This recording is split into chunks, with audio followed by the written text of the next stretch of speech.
dans le traité de Lisbonne, on retrouve des dispositions qui se trouvaient déjà dans le traité de Maastricht, qui se trouvaient déjà dans le traité constitutionnel européen, qui avaient suscité d'énormes critiques et auxquelles on ne change rien.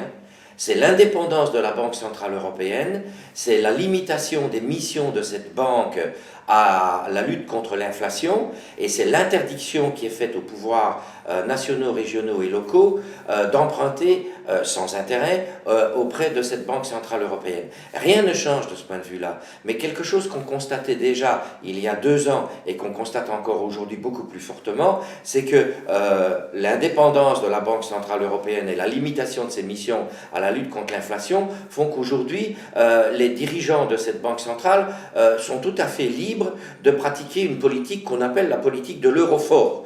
On a un euro qui est aujourd'hui beaucoup plus fort que le dollar, ce qui fait que les produits qui sont fabriqués dans la zone euro sur les marchés mondiaux sont plus chers que les produits identiques fabriqués dans la zone dollar, ce qui se traduit donc par une perte de nos exportations. Or, tous nos économistes de gauche, de droite et du milieu nous disent que l'économie européenne tire sa richesse de ses exportations.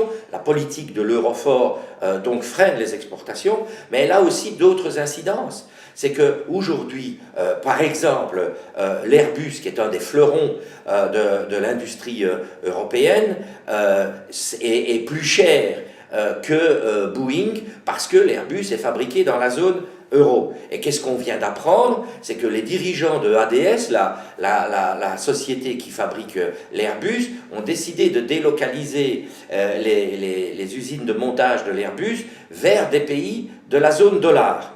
Qu'est-ce que ça va avoir comme conséquence? Mais on sait par exemple que le montage d'un Airbus, ça ne se fait pas d'un seul coup et qu'il y a autour de l'usine de montage une myriade de petites et de moyennes entreprises qui fabriquent un petit morceau de l'appareil.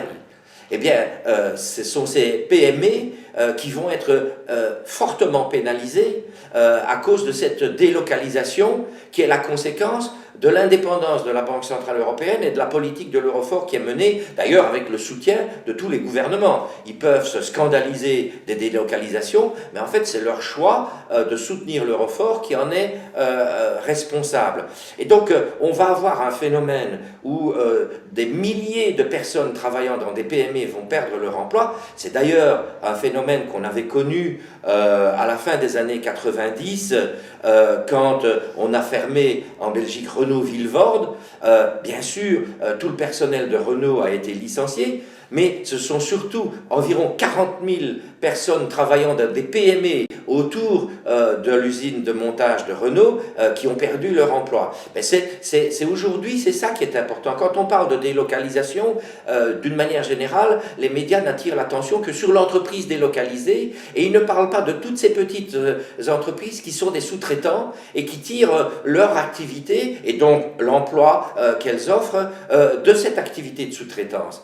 Je crois que c'est un phénomène qui est important de souligner. On a des discussions un peu théoriques sur l'euro fort, mais pour les gens qui perdent leur emploi, pour les PME qui travaillent en sous-traitance et qui doivent fermer à cause des délocalisations, ce n'est pas de la théorie, c'est une cruelle réalité.